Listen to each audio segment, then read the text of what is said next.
about is 2 or 3 things that you want to get out of it. Yep. Stand up. Okay. So from now on, over the next 12 weeks, okay, you're practicing, pretend that every time you're talking about yourself and what you're doing, you're sitting across from somebody that has the ability to write you a $10 million check. Okay? You want to be looking at them, and you want to think that the things that are coming out of your mouth are the most important thing that they're going to hear for the rest of the day. Okay? You want to have that presence. You want to have that confidence. Because you're all starters. Okay? You don't have a track record. You haven't created a product yet. So when they're looking, they're like, okay, if I give that person money, okay, are they going to be audacious enough? Are they going to be strong enough to be able to go out, get punched in the face, told no a million times, and go, up yours, I'm continuing to do this? Because that's what they're writing a check for, okay? You could say that you're solving, like, cancer, okay? And if it's like, well, I'm kind of gonna solve cancer, they're like, you're not getting my check. Not happening. So. All right, so 2 things. The first thing would be accountability, and I think I would put camaraderie with that. So staying accountable, staying on track. It's hard to do something on your own. So to have this group of people together, to be supporting each other and being able to help each other is huge for me. Second thing, kind of along those lines, is I want to be told no, and I want to be told no a lot. I want to test, I want to iterate, I want to pivot. I want to make sure that by the end of this, like, I have something that has kind of went through the gauntlet and I'm ready to go to market with it, and it's very stable and good to go. And on that, as far as building and camaraderie, okay? One of the things that's written a lot, if you read LinkedIn or any type of Google like stories and stuff like that, is building a tech company is a lonely pursuit, okay? One of the reasons that I came up with this idea of the Launchpad, that if you go over by Lawrence Road, you can see all the construction going on, is I was a tenant at the Atlanta Tech Village down in Buckhead. And I had to apply to get in, show that I had a tech company. And there were 500 other tech companies in that 5-story building that Dave Cummings owns. And it was great. I could go, hey, I'm an old guy, I don't know what the hell I'm doing. And I had a bunch of 20 and 30-year-olds who were like, come here, old man, let us show you what SEO is. I was like, oh, okay.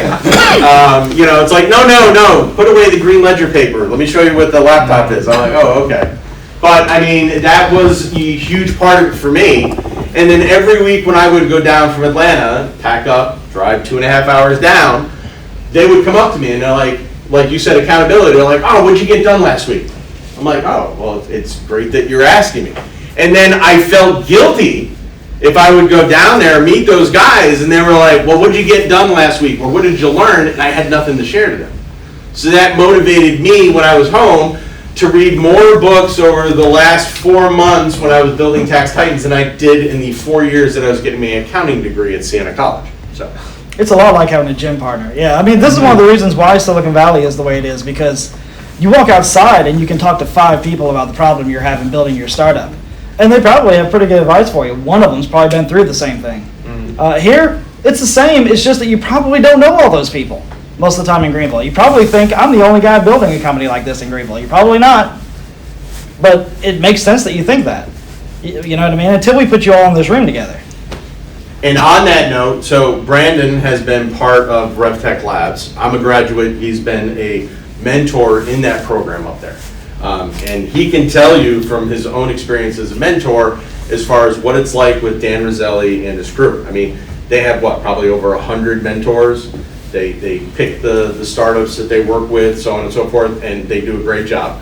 And the success that Tax Titans has is because as a recovering accountant who has not been in the public space for the last 30 years, Brandon actually got a pass from the board at CLA to be our chairman for advisory board. And having the insight and having him there to be able to do that, I myself would have never been able to do that.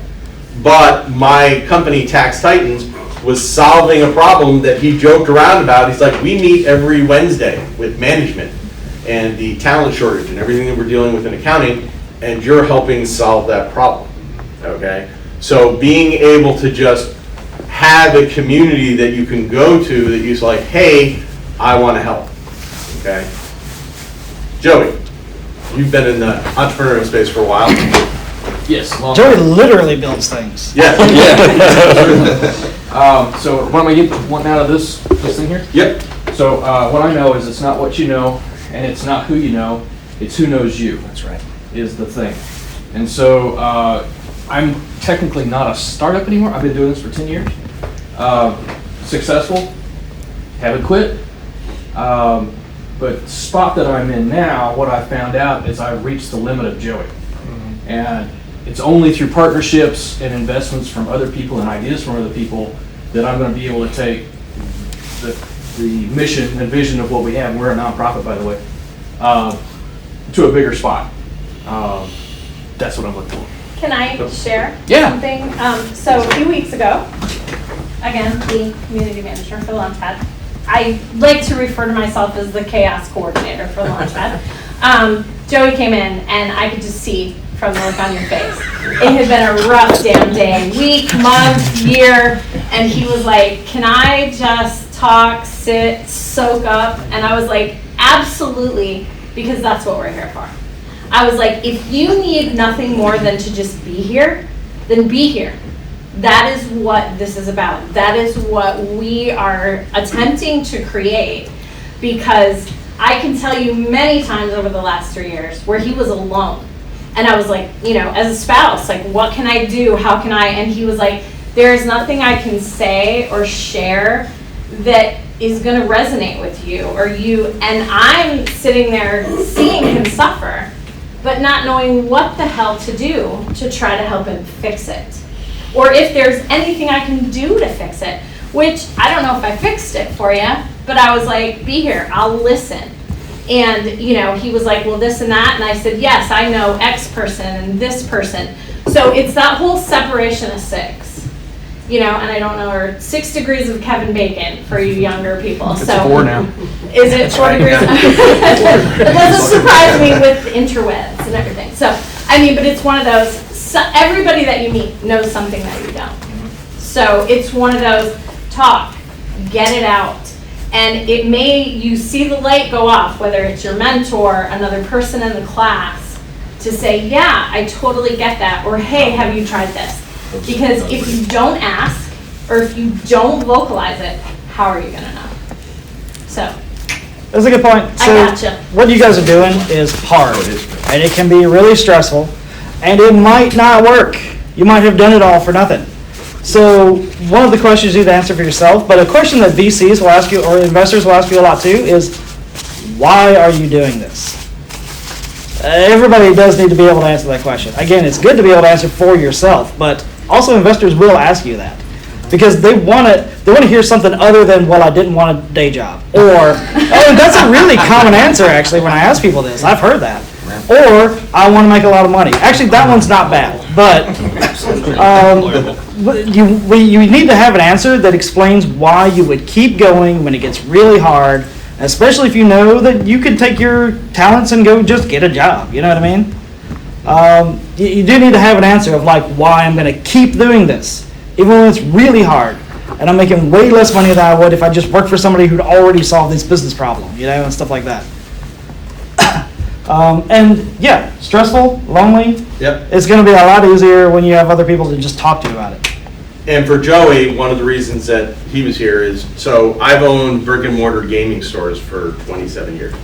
So, you know, tabletop games, role-playing games, Pokemon, Magic the Gathering, Warhammer miniatures, all that kind of stuff. And, you know, my default always was, okay, well, if I need to get rid of anything and liquidate anything, I just go to eBay. Not realizing, wait a minute, I just learned how to, you know, build a two-sided marketplace for accounting professionals. I could do the same thing for tabletop gaming. Because, wait, eBay really doesn't give me a rebate check or anything so that I can pay the mortgage, the rent, the electricity for my gaming stores that all the gamers come and hang out at. But they all go after all of the bargains and stuff that are there.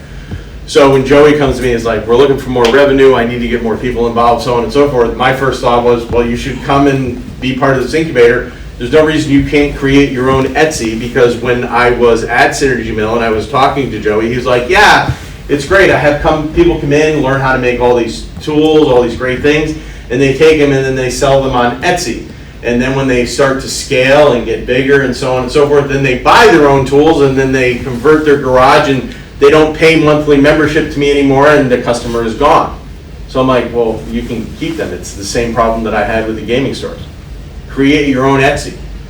So when people come in and they're learning how to make their next widget or whatever they're doing on the laser machine or the CNC machine or in the 3D printing mold, you're like, hey, great, take your prototype and you can sell it on, Joey's Marketplace, okay? And then from that aspect, you retain and keep the customer.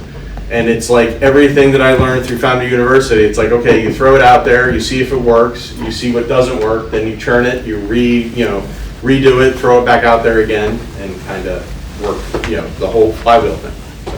Actually, your elevator pitch to me the first day you came up with this was pretty good. You just said to me, I've been paying 30% to eBay every time I make a sale. Why aren't I charging people 30%? I think I just wrote you a check right there. I was like, go get started. and the funny thing was, he's like, oh, and you should apply to Founder University. And I was like, oh, Founder, Launch VC said no to Tax Titans. There's no way that they're going to allow me to go with this marketplace for tabletop. They're a bunch of nerds. Yep. So I went in, I applied, I went through it. Now in my group, there was about 4,000 people that applied. They picked 300 of us to go through. In the class that I was, and here I have this two-sided marketplace for gaming, and if you're familiar with anything in the internet over the last year and a half, everybody else in my entire class had some type of AI that had a TAM that was in the trillions of dollars. I'm like, I have been accepted in as the punching bag. So we go through this program every 12 weeks, and then they're like, hey, after the class ended, they're like, we see your weekly updates, we see everything that you're doing, we want to invest in you. And I'm like, this is a joke, right? Like, no, we're going to give you 25 grand. I'm like, what do I have to do? Dance on a table? Yes, he would. Right, what do you need to see that happen? They're like, no, we're just giving you 25 grand. We're going to give you a valuation of $1 million for your idea. I'm like, you don't even need to give me the 25 grand. Just give me the $1 million. I'll give it to you for 500,000 and we'll just call it quits. Like, no, that's not how this works. We're going to give you 25 grand and then you're going to turn around and then build this company. And I was like, okay. So that went well. And then about a week later, I get another email. They're like, hey, if you're interested, we picked 6 companies out of each cohort to actually interact with Jason Calacanis in person in the deal. And we're picking you to be one of those 6. I'm like, great, there's going to be me and 5 other AI companies. And I'm going to be the laughing stock of this entire show. So I'm like, I get on the podcast, I'm getting ready, I meet Jason. I'm like, oh man, this is really going to suck. And he gets on there and he was like, so, Fresh, tell me about this next person I'm going to talk to and this great idea. And he's like, oh, well, it's a two-sided marketplace for tabletop gaming and it competes against eBay and stuff. And then Jason goes, oh, this is great. Because, if you're trying to find the rare magic card or the Warhammer models and this, that, and the other thing, you've got to go to all these different places. So the fact that you can just go to one spot, and I'm like, then it dawns on me, holy shit, he's a gaming geek. Just I'm like, this is why he let me in there. And from me reading his profile, everything on LinkedIn, if I had listened to every one of his all-in podcasts, everything in This Week in Startups, I would have never have known that this guy knew what Warhammer was, what Blood Angels were, what the Power 9 magic cards were, none of that stuff. But going through this and having the conversation and just quote-unquote showing up, found out that there was a niche, he understood the pain, and he was willing to make that investment. Okay? You undersold the numbers. From 4,000, it went down to, you had a big cohort, it's usually 200. You had 300, and then only 20 got funded. Only 20 got funded from 4,000, and only 6 made it on the podcast. From 4,000 applicants. And that's just the one cohort. They had 20,000 the whole year. Yeah. So that whole experience is kind of what we're looking to do here. So now we're going to kind of go over, we're at 8, so hopefully Everybody is on.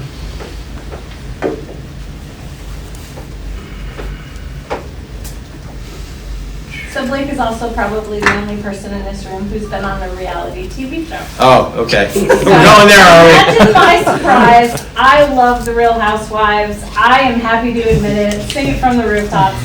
So when he comes to me and goes, "I've been picked to be on a reality TV show," I was like, "Say what again?" Which Because one? he would The be Blocks. working and I would watch it, in the Wes, background. He'd if you ever go, watched, "My brain MTV, cells are dying as The I'm Real listening World. to this on TV." So there's a guy, what's his- Wes, oh God, what is it? He was on the Road Rules, Real World.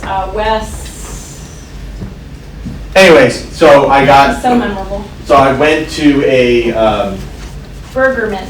Wes Bergerman, so I went to the Small Business Administration Expo in Manhattan. When I came up with the idea for Tax Titans, I was like, this idea may or may not work. So I got invited to go to this huge Small Business Administration conference in Manhattan right after COVID. They decided to finally open up New York City. And from there, I was like, okay, I told her the idea of what I was going to do with the Tax Titans, and I'm like, okay, I need to like field test and kick this idea. If there's anybody that's going to tell you that your idea sucks, your baby is ugly, and that you shouldn't like spend any time, go to a New Yorker, okay? They will tell you, you are stupid, you're wasting money, get out of my way. Yep. And Jason's like that, yeah. Yes, and so what wound up happening is we went up there, I took her with me, and as we were going Always through, good pizza. as we were going through there, one person after another were like, this is a great idea. Why hasn't somebody else done this before? And at one point, she comes up to me and she's like, hey, I had this little Chinese woman come up to me and go, oh, I tax prepare. She's like, so free, 90%, I keep 90, you get 10, yeah. So she takes all of these flyers away from her. I was like, And she leaves. About 4 hours later, she comes back. She's got about 30 other Chinese women with her. And she's talking to Mandarin. She's like, 90-10, 90-10. And she looks at my wife and goes, all tax preparers. And I'm like, I was like, Alan, handle this. oh my God, I'm going to be implying everybody in Chinatown. Okay? But the big thing is we left there, and she told me, she was like, look, if we have to mortgage the house, do this, do that, and the other thing, then, we need to do it. Which is another thing that I think, a lot of startup founders don't do. I made a real bad mistake when I did it with Teach Me Morpheus. Make sure you have buy-in from your significant other, okay? If you don't have buy-in, that they know what you're about to go through, what they're about to go through with you, okay?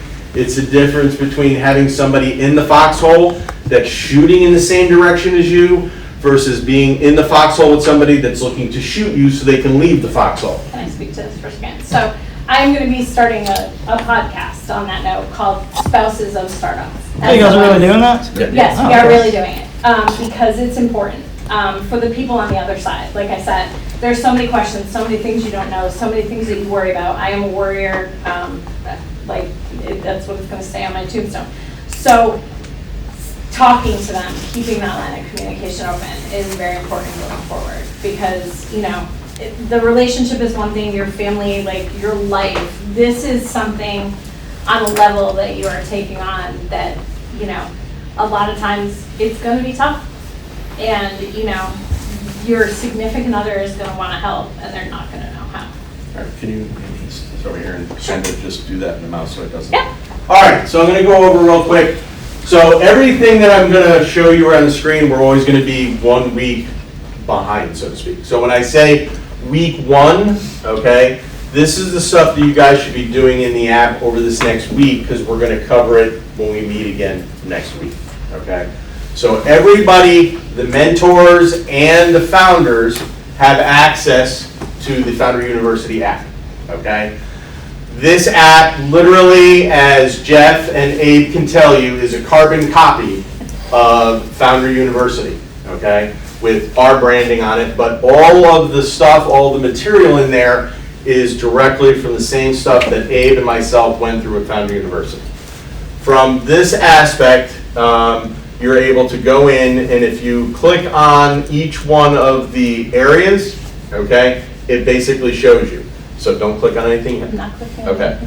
So what we're going to cover, what I want you to go through and do is the qualities of the winning founder, generating startup ideas. Everybody's here got one, but here's the reason why you need to know about generating startup ideas. Everybody has an idea of what their idea is today. And then like combat, you're going to go out into the battlefield and you're going to run into customers. People that are going to give you money to make sure that your idea works. That they're Hopefully. paying for a service, hopefully, How right? much you want to shoot them? Right. I mean, And from that aspect, they're going to come at you and go, this looks great, but what I really want is this. And I'm willing to give you X amount of money if you make this instead.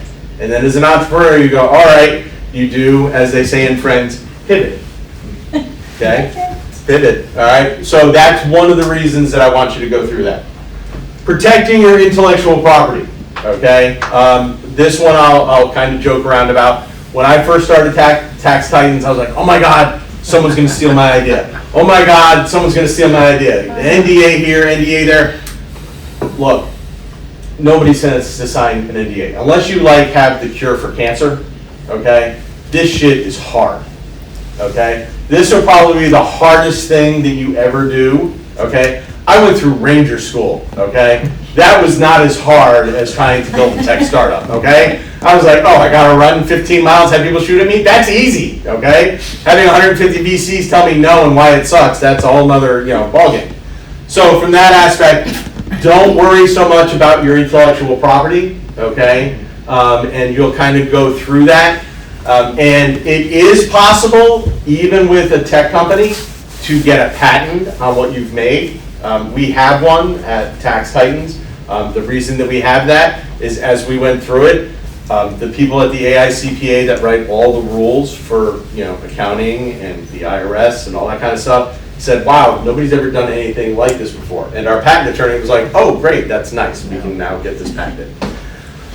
All right, naming your startup.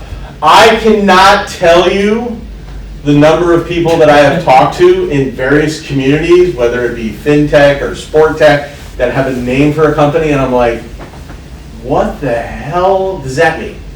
Okay? For us, Tax Titans, it was like, oh, you're something in accounting. Okay, great. Secondhand geek. Okay, you're dealing with used gaming stuff, okay, because you're geeks. Replay coaching. It's like, oh, I'm coaching and I'm looking through film. As you're naming your stuff, either have a real cool reason as to what you're naming it and why, so it's memorable, or make it so much like it's an earworm. We've all heard those commercials on the radio, on the television, that you literally, once you hear it, you either want to like scratch your eyes out because you don't want to ever see it again, or you're sitting there going, I wish I never heard that. But it stays with you all day long. Okay? You want you want to have that. Okay? Learning how to learn efficiently. Okay?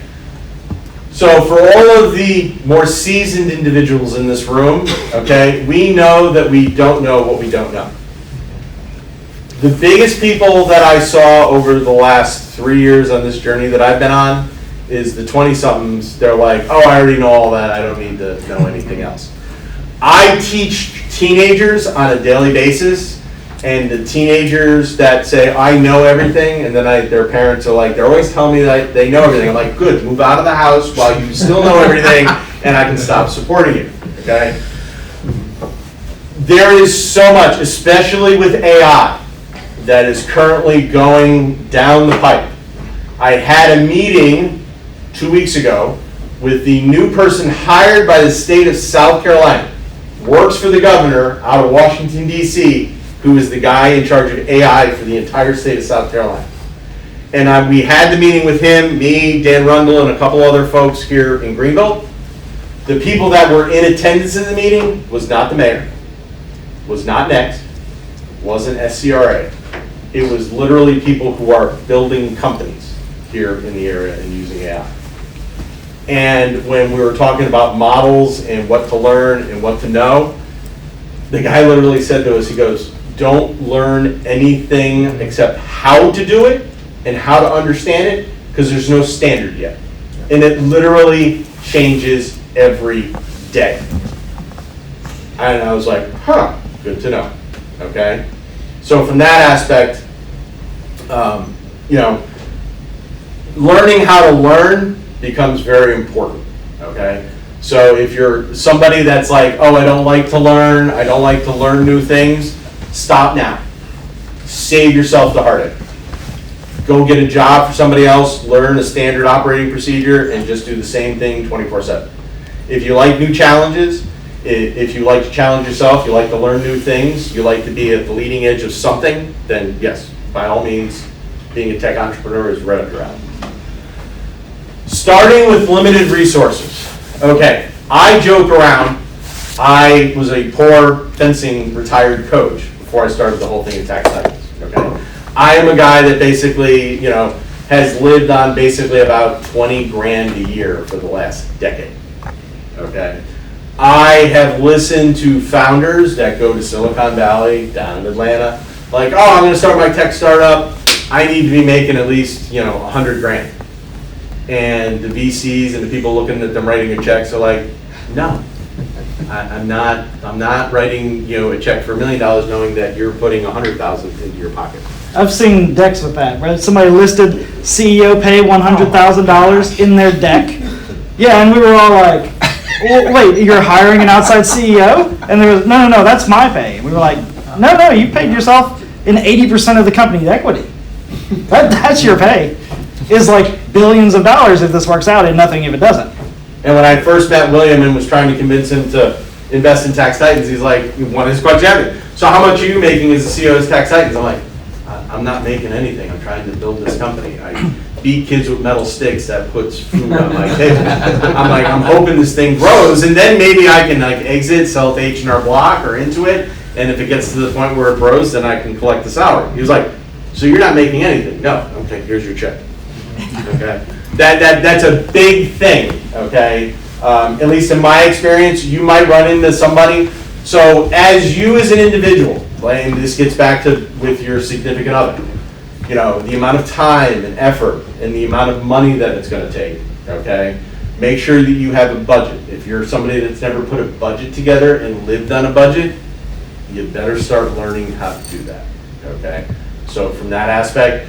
Become real familiar with budgeting software. If you have a friend who's an accountant, okay, if you know somebody that has lived like paycheck to paycheck, then that's the person that you need to talk to as far as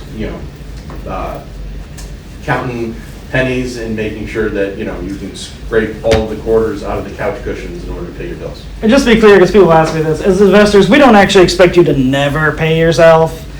Once you're funded, you'll be a C Corp, you'll form a board, and a board of experienced people who've done this a million times will tell you what you can afford to pay all of your employees, including yourself. We don't actually expect you to be homeless while you're building this. And on that note, so at Tax Titans, there are basically three of us. Jeff, who's sitting over there, works for me at Tax Titans. My CTO, who is Rex, that drove all the way up from Atlanta this morning, and then myself. I have 9 board of directors who are the who's who in the accounting world, okay? They have forgotten more about accounting than I will ever know in my lifetime, okay? When they got on the board, when we became the C Corp, they were like, okay, great, we're the board, we have a vote, this, that, and everything. First thing that we're doing is you've been at this for 2 years, you haven't collected a check, you need a salary.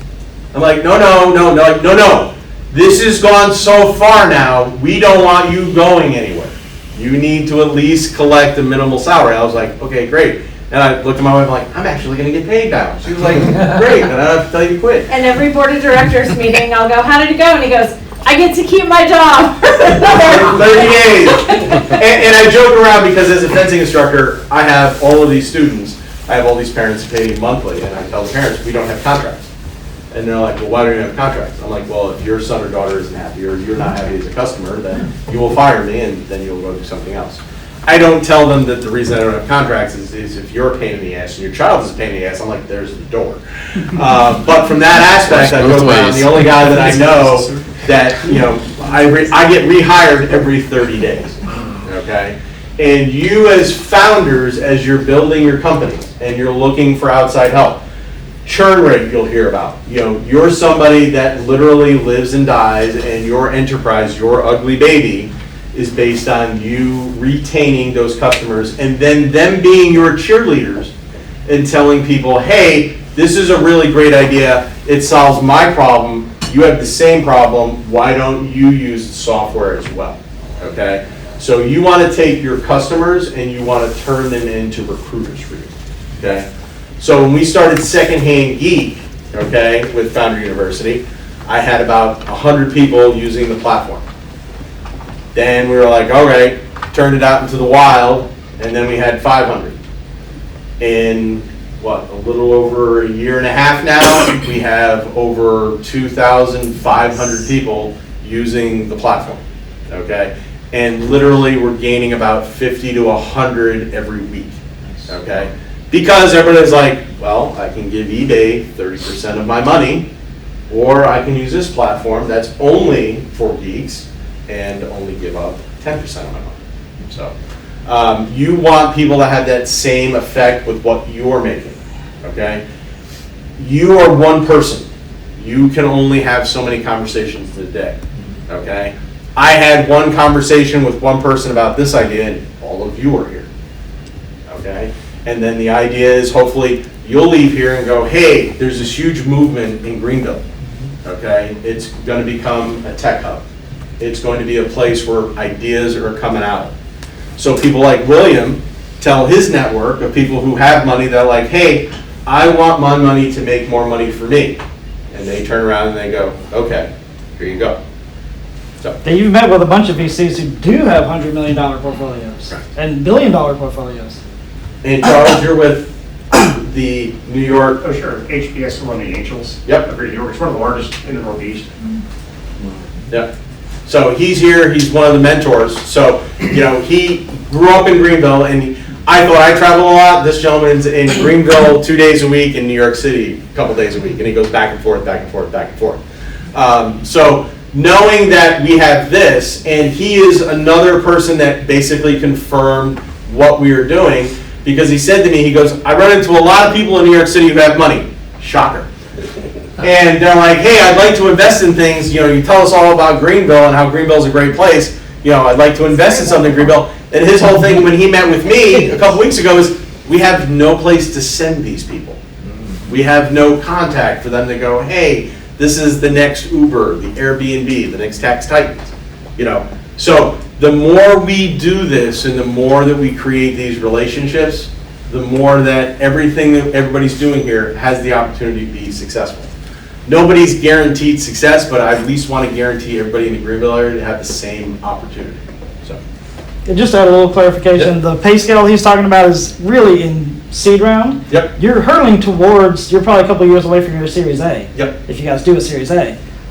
Typically at that point, you won't be on that 30-day thing forever. And if you do like a large Series A or maybe a Series B, somewhere in there, the board, people like me, would probably suggest that you sell some of your equity instead of spinning up all new equity for that particular round. Which in your case, let's say that you guys did 10 at 30. Yep. We would probably suggest that you sell like $1 million of your equity so that you could live comfortably and focus on Tax Titans. Mama likes that. That would be just the normal way to do it. That would be like typical. William highlights another thing. Charles, William, these people live amongst us in Greenville. Okay? They have a tremendous amount of connections and knowledge. Okay? And without us doing things like this, we never know. Okay? I have recently gone through an attempt of Greenville to create a fintech community here. Okay? And in that of them wanting to create a fintech community, William and I had attended a couple of those meetings. Unfortunately, those meetings always now fall on Wednesday in the evenings when I have to beat on children for a living. And we were removed from the community because we couldn't be there in person. Now, last time I checked, and Brandon can verify this, I am the only person in the state of South Carolina that's been through the RevTech Labs FinTech Accelerator. The RevTech Labs FinTech Accelerator is considered one of the best ones, not in the state of North Carolina, not in the United States, but in the world. It's shockingly big. Dan, the guy who runs it, he hosts New York FinTech Week this year. Like, he's the host for the entire event, which is a huge event in New York City. And I can attest that he drove every week, and when he couldn't, he was online, but he was plugged in one way or another every week. And Dan Roselli and the folks at RevTech Labs want to see this succeed. Why do I know that? Every time RevTech Labs does a cohort, they turn around and they raise a whole bunch of money and do a PPM. If you don't know what that is, you will learn that in this course, because I had no idea what it was. From that aspect, they then turn around and invest in companies. I got promised money from the state of South Carolina in Greenville. It didn't materialize, but Dan and his folks at RevTech Labs and Accelerator handed me a check for $150,000 to go build tax titans. Okay. To this day, I am the only person that I know of that, from a incubator standpoint, was allowed in, and I wasn't really even prepared to be part of an accelerator yet. But me and our veteran group and our great, chairman of our board of advisors allowed us to be able to get through that. So from that aspect, that's one of the things that we plan on doing with this cohort and moving forward, is going to the money that is in the Greenville area and outside of the area to help all of the founders be able to raise money from the pre-seed to a seed, and then maybe, if they want to, at some point, Series A. All right, assignments for next week before I start, interacting with everybody else here, is when it says brainstorm 3 startup ideas and refine 1. Everybody, the refine 1 is the one you're currently working with, okay? Everybody that's working on a startup, I want you to think of 3 different ways, 3 different things that you could pivot and do, okay? For me with Tax Titans, the very first one was, hey, I'm going to create a marketplace for tax professionals connect with taxpayers. Because I ran into the unfortunate issue with a friend of mine who had a tax practice, who had people, literally, the guy down the street died during tax season.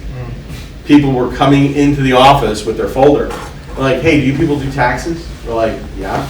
Oh, can I give you my folder? We're like, well, yeah, it's like April 3rd. Like, okay. Put it on the desk over there. And after about the 10th person within the span of an hour coming in the door, because we had one of those doorbells that you knew when someone came in, I left my office, went up to the receptionist, tried the person to come in. I'm like, why do you guys all, where are you coming from? You guys all have your manila folders.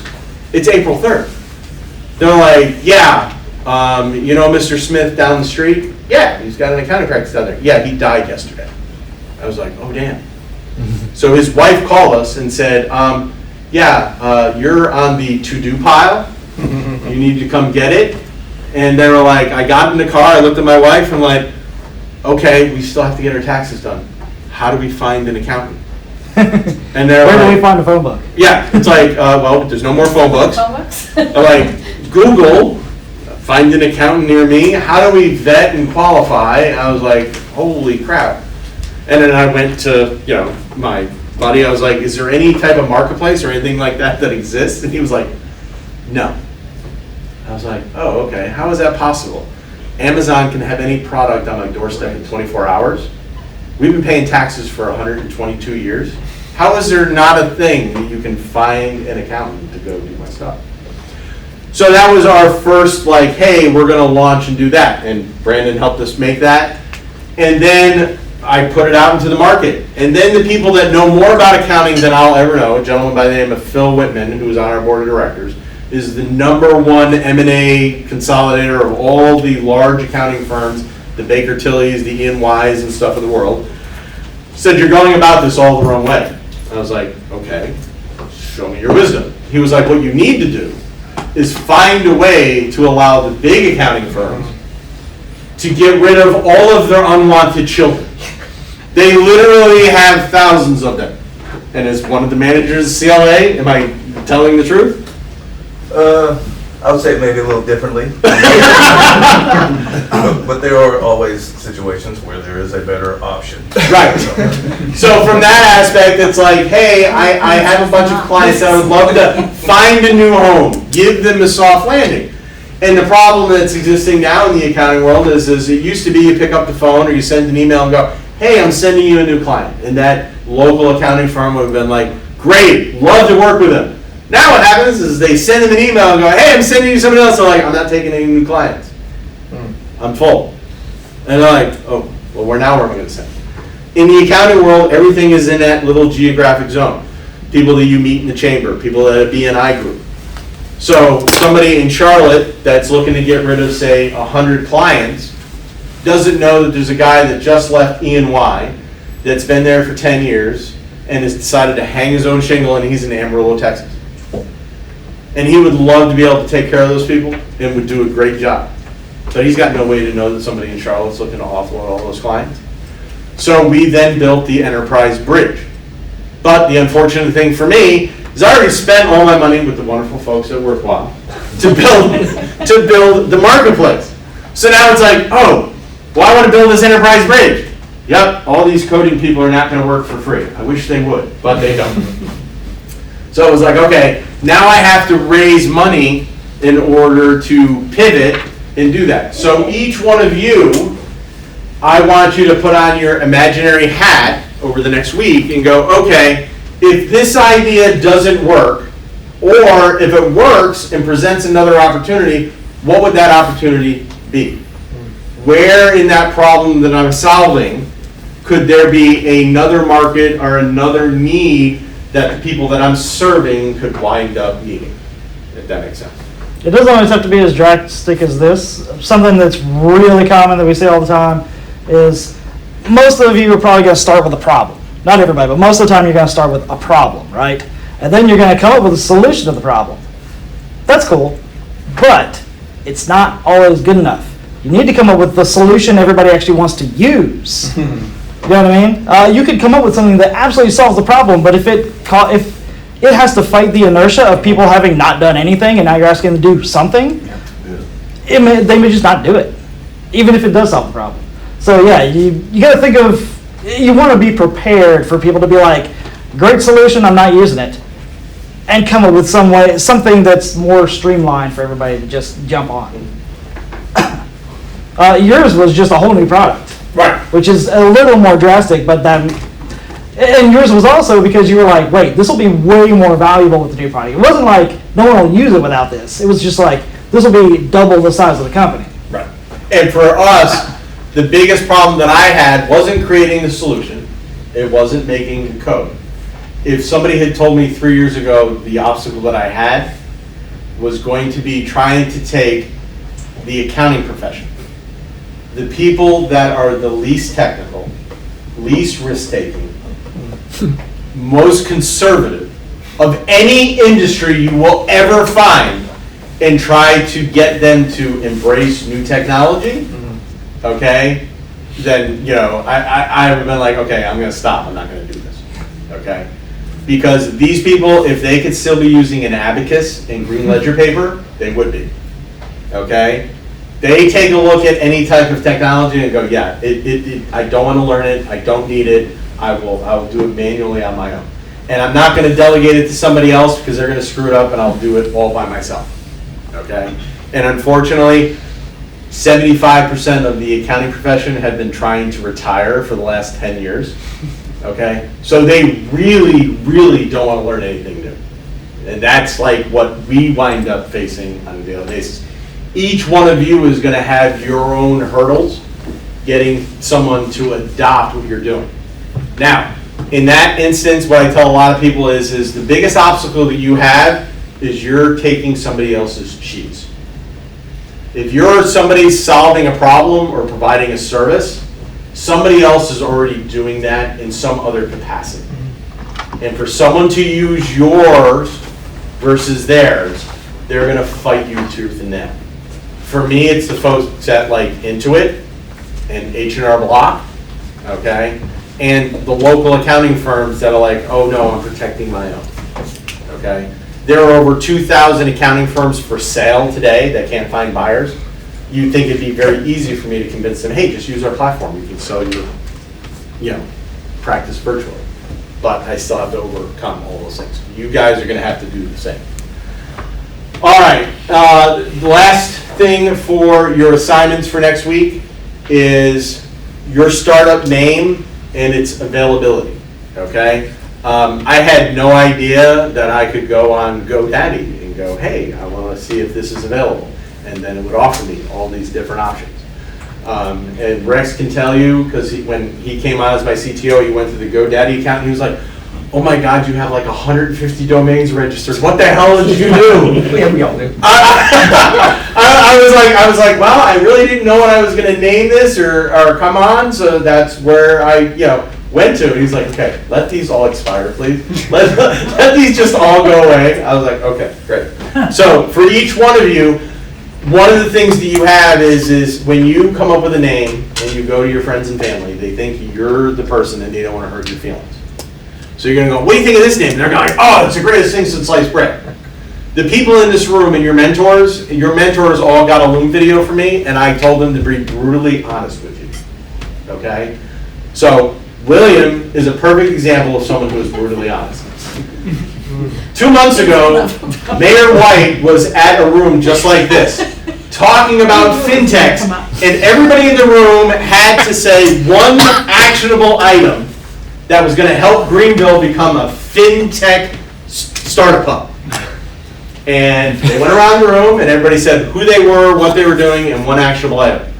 They got to me and Eric Weissman was like, yeah, we don't want to hear from you. We already know all the things we need to do. And I said, oh, and here's William. He's one of our investors in the Tax Titans.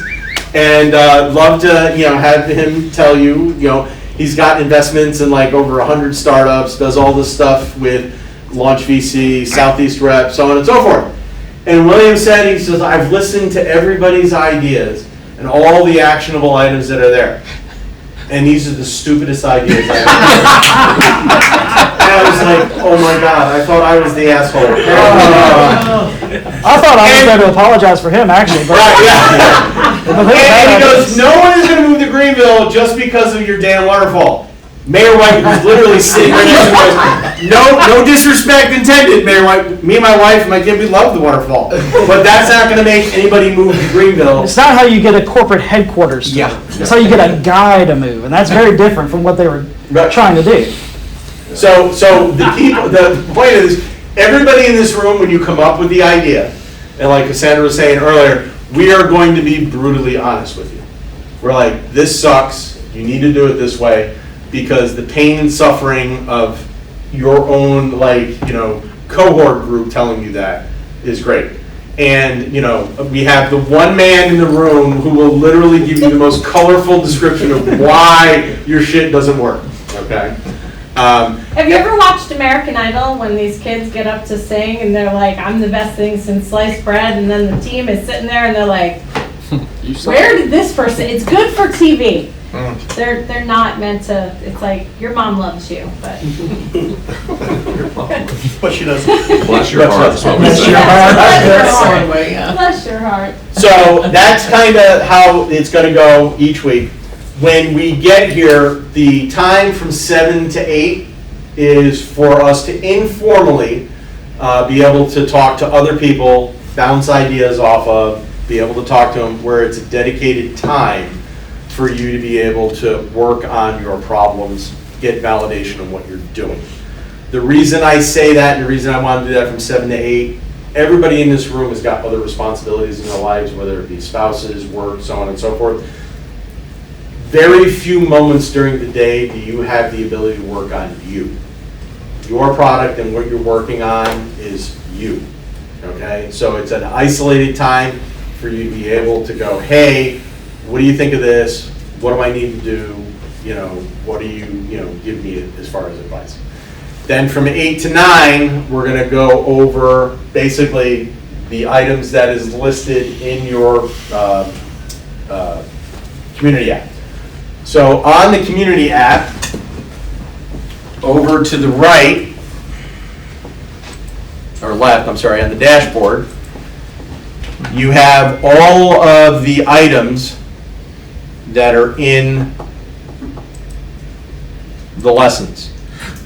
There is, let me do this the other way.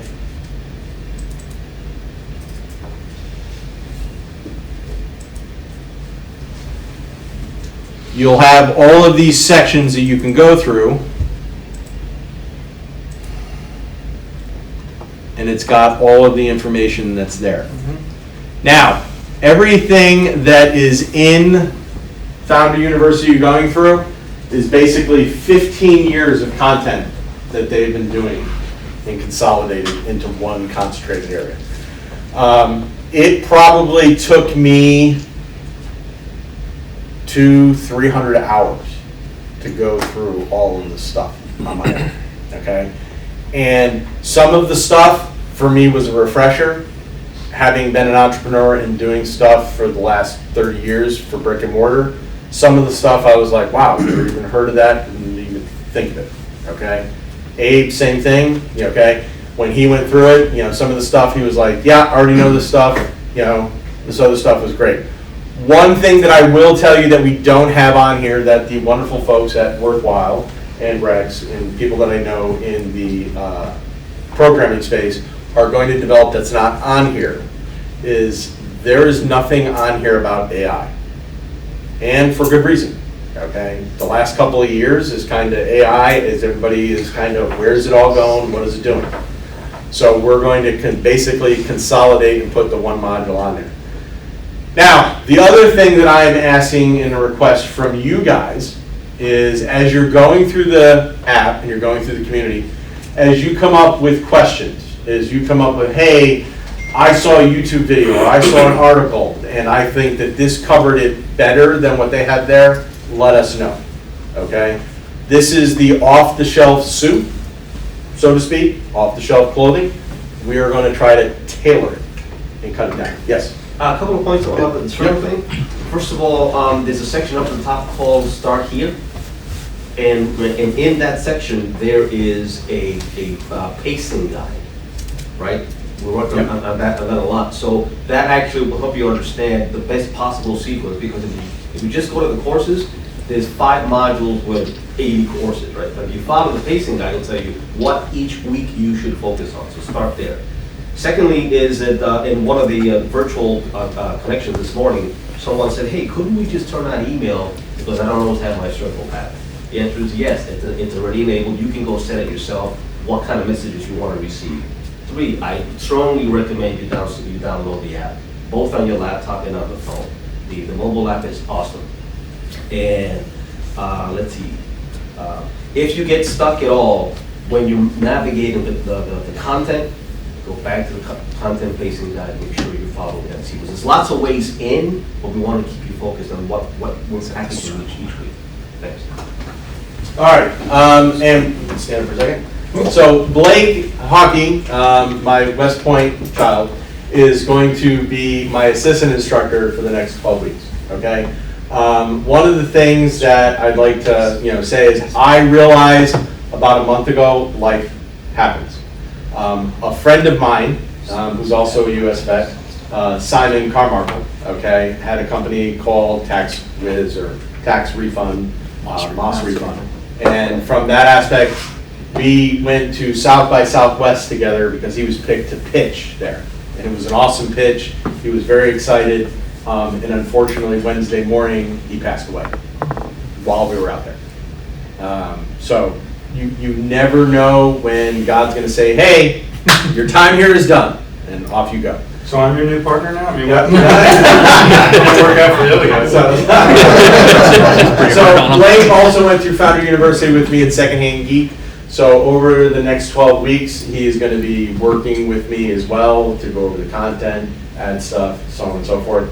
And that is a thing that I want to encourage everybody else here to do. Simon's widow, when he passed, had none of his passcodes, his bank account. Rex can tell you, we tried to get in touch with the debt team, so on and so forth. And it was a legal nightmare, okay? So if you're building something, okay, whether it be a trusted friend, a spouse, an attorney, somebody, make sure, okay, that you have a copy of whatever you're doing and giving those people access. Or a co-founder. Nobody plans for, tragedy, okay? But that's why it's called tragedy, because it just happens and no one knows, okay? Tragedy just happened in Texas. I lived out there for 3 years, finished out my military service as a tank commander out there. So that's one of the things that I kind of encourage and let everybody, please, for the love of God, make sure that you have a contingency plan. Okay?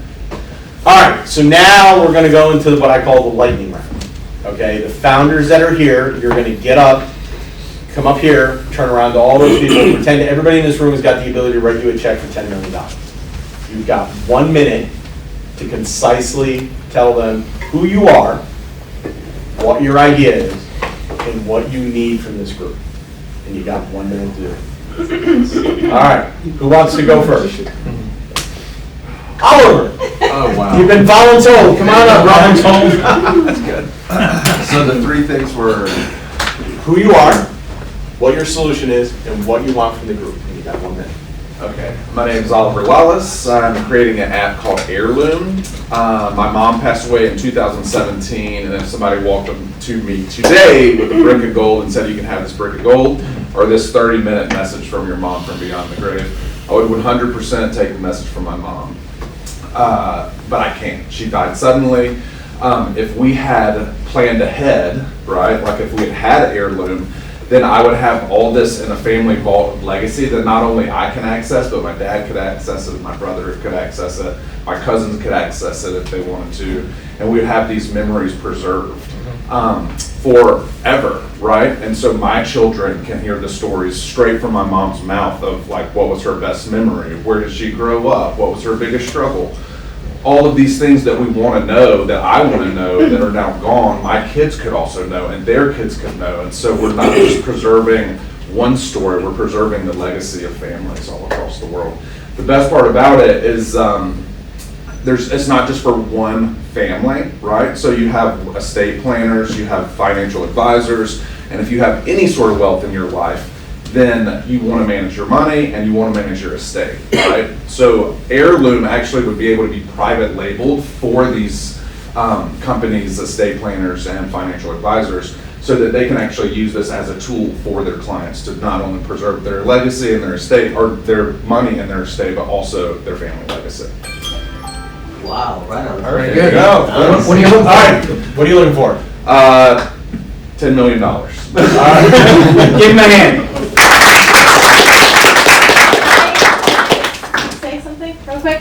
You had me right away. Yeah, it's a good example of why you're doing it. As a mom, as an Italian woman, you had me right away. I was like, I'll write him a check right now. All right, who's next? Come on. all right, sure. Now, and this gets into one of the whole confidence things. There should be, if you believe in what you're doing and you're trying to get someone to write you a check, they should be able to literally see you vibrating to want to tell your story. Like, you want to be that kid jumping in line, I want to be the first one to go on the roller coaster, me. Okay?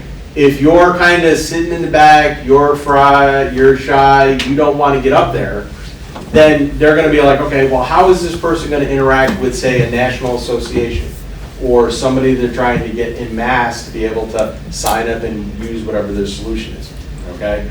You need to kind of get, I have a joke that I say all the time, if you're not living on the edge, you're taking up too much damn room, okay? Okay? Get used to being uncomfortable, pushing the boundaries, and just living on the edge.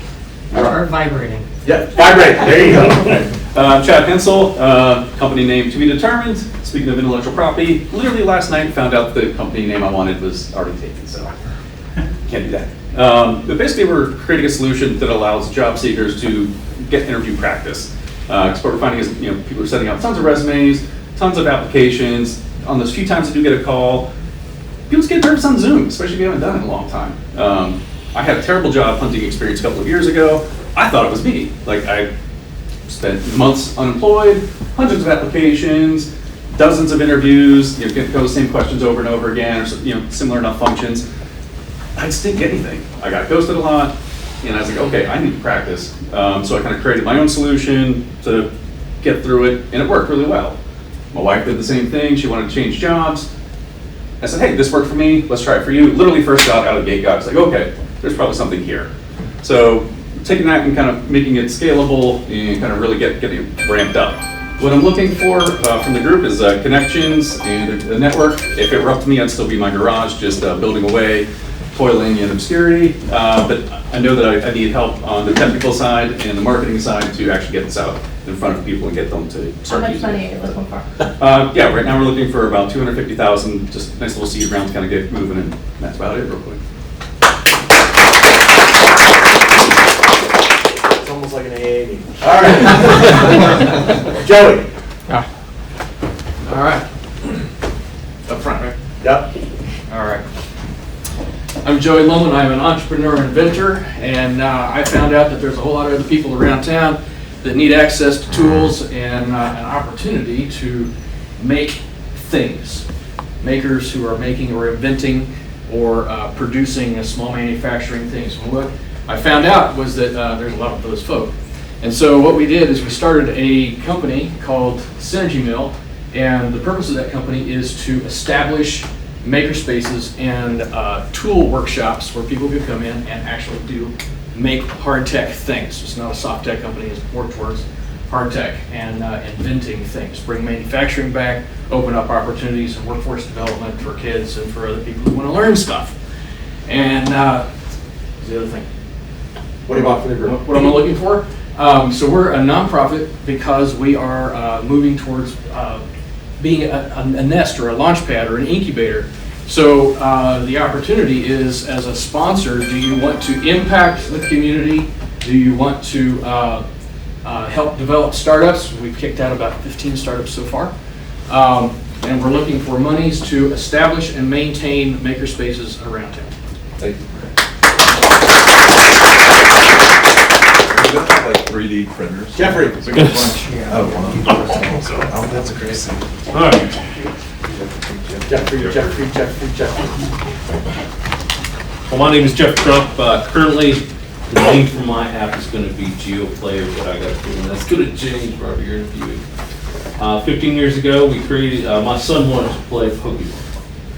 And over time, I thought, well, this is just a fad. He's going to get over it like his brothers did. This will be a thing that'll pass, you know. So months went by. Want to play. So my wife was like, fine, create that environment for that child. So we created an environment for him to play. 15 years later, about 2,500 players later, 300 tournaments. Oh my gosh, I cannot get away from this. My son is now grown, doing his adult thing, even though he's still playing. So seeing that, and seeing the players, and interacting with the players, especially autistic players and other players that just forget everything. Then I've had a lot of players, okay, where do I find the next tournament? There's a lot of role-playing players. Where do I find the next group? Tabletop, you know, where's the tournament? Where's things going? So we created this app to put all that in one place, because I have to go to Pokemon, look at this, I have to Google that, I have to go to Reddit, find this, and it's just all kinds of crazy. So, What do you want from the group? connections, experience, and just want something. As far as money, not money. So on that note, real quick, one of the things that I found out when I went through Secondhand Geek, and one of the reasons I encouraged Jeff to start his app and do this program, is I'm tackling the tax preparation industry with tax type. The TAM, the amount of the size of the market is about $14 billion. I am old. I was one of the first original D&D players, you know, when I was a little pamphlet. Come to find out now, tabletop gaming is a $25 billion a year industry. Card games like Pokemon and Magic the Gathering, every 3 months they come out with a new release of cards. They're not making cards. These folks are literally printing cardboard money. Because every time there's a release, the card values range anywhere from some cards that are like $100 to the dollar that you bought them at. Just for information purposes, if you were someone that played a game called Magic the Gathering, and you bought some of the first cards in 1994 when they first launched, There is 9 cards that are called the Power 9. If you own those 9 cards, you can sell them right now, have a line of buyers for $857,000. Yeah, there's one Pokemon card from the base set. You have to get it graded. If it's grade 10, it's called a Charizard from the base set. If you get it graded, it could be worth $150,000 just by itself. Just the card in the raw is $800. Yep. Cardboard crack. I'm bringing my kids' Pokemon collection. I'm glad to evaluate all of it. Yeah, absolutely, absolutely. Yeah. All right, Tom, you're up.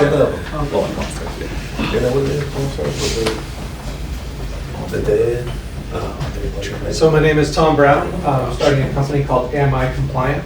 I worked in healthcare staffing for a bunch of years on the tech side and built systems for every part of the company, and the one that always stood out was compliance and credentialing.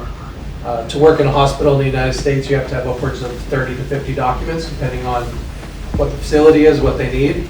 And everyone treats this data in a silo. Every staffing agency has their own data. Every hospital has their own data. And so the idea is to pull that into one huge silo and serve each part of that silo differently. So healthcare professionals can have a professional credit report, if you will. Staffing agencies can onboard people faster. And hospitals, instead of onboarding another system, can just have data integrations. So what I'm looking for from the group is go-to-market strategy.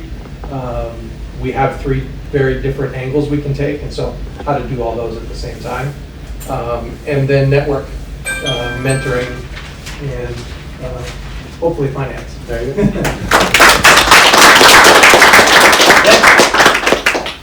You're up. Yep.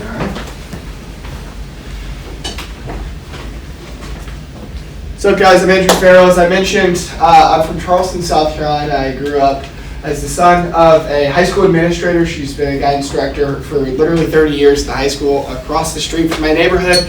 And the only person that was there as late as she was and as early as she was maybe the principal if we were lucky, and then high school coaches. I never understood why. I thought that they were just doing it because they loved it. And they were doing it because they loved it, but it was because they were doing all the things they weren't interested in. So all of the admin work, all of the things that no one likes doing, even for your own business, like keeping the receipts, creating the budgets, reaching out to parents, communicating, but also winning more, right? And so we're trying to consolidate all of the admin stuff, bringing in performance to enable high school coaches not only to win more, but to spend more time with the 2 things they wanted, they got into the industry for, which was the kids and the sport. And so we're launching first with basketball this winter, and the product's called Locker Room Sports. Essentially, we are that platform to centralize coaches' entire high school program. So, yeah, primarily looking for connections, if you know anybody in the area, but also thinking through, that brutally honest feedback. And so there's a lot of things that we've kind of gotten over our skis on, but then also, with the lens towards eventually providing the recruiting platform for students, just trying to think through not only where we are now, but where we can be in, 5 years. All right, thank you.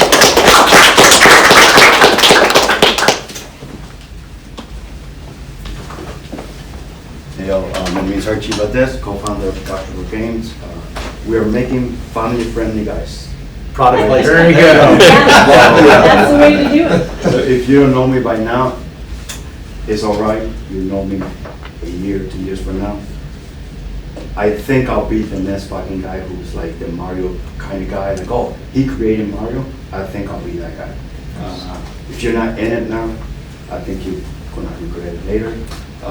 Something that yeah, seriously. Something that I want to accomplish with this company is bring in families and friends together. Something that I grew up with. At a personal level, what do I want from this? Networking, wisdom, personal revenge from this bitch that told me that. Yeah! People are gonna remember that. She told me that I should be in a fucking restaurant cooking rice and beans. She'll see me.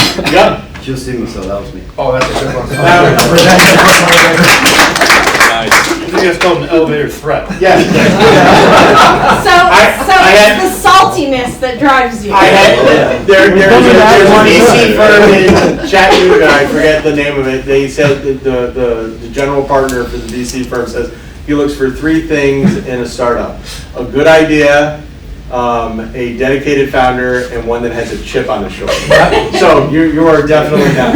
No. When Dan Rundle introduced me to him, he says, "This is Blake. He doesn't have a chip on his shoulder. He has a boulder." All right, Cassandra, you go.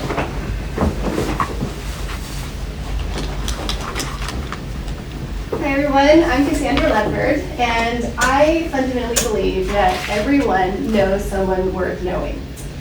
But the question is when we try to make those introductions, they get lost in the email thread, they get lost in a group text, and we kind of miss out on the magic of that follow through, right? So I started my first business years ago, and this has happened to me so many times where I've been the person that's trying to make those intros, and I've been the person that's lost in the mix. So what I'm doing is I'm building a solution for that. I'm building a way for people to make and manage those introductions that change everything. So that's just short, yes. Okay. What do you want from the group? What I'm looking for from the group is, like I mentioned earlier, the accountability, the camaraderie, also early adopters. So if your business relies on word of mouth, so founders, freelancers, small business owners, community connectors, you are my people. So definitely looking for that. Yeah. All right. Great.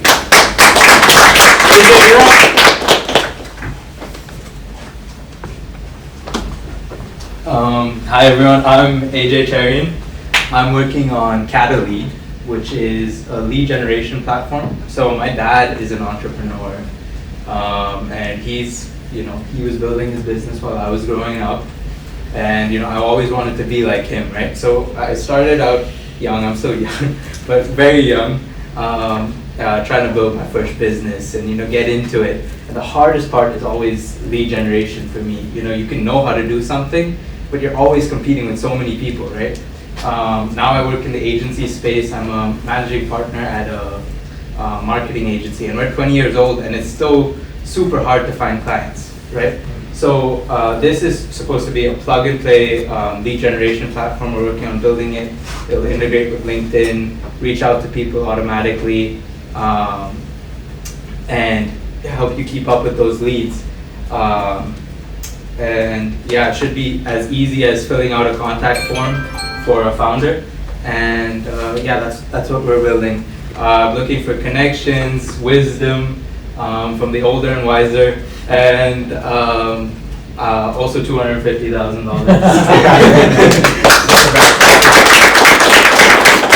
All right, so that's kind of it for the week. You want to say something? I was going to say on that last one, you're tackling a problem that a lot of people are actually working on.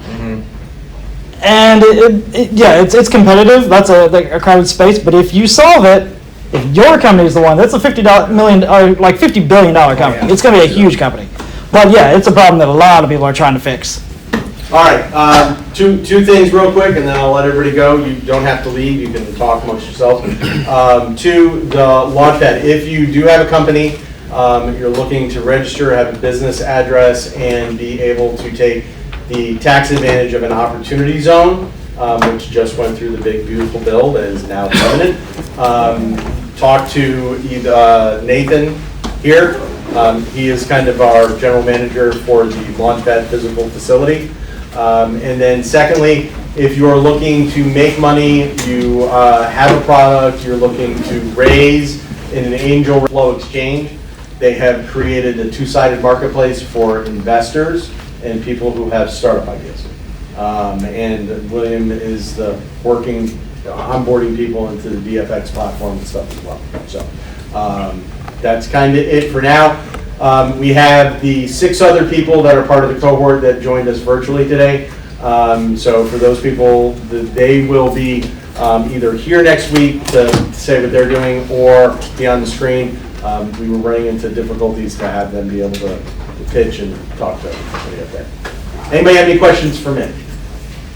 All right, well, I want to thank everybody for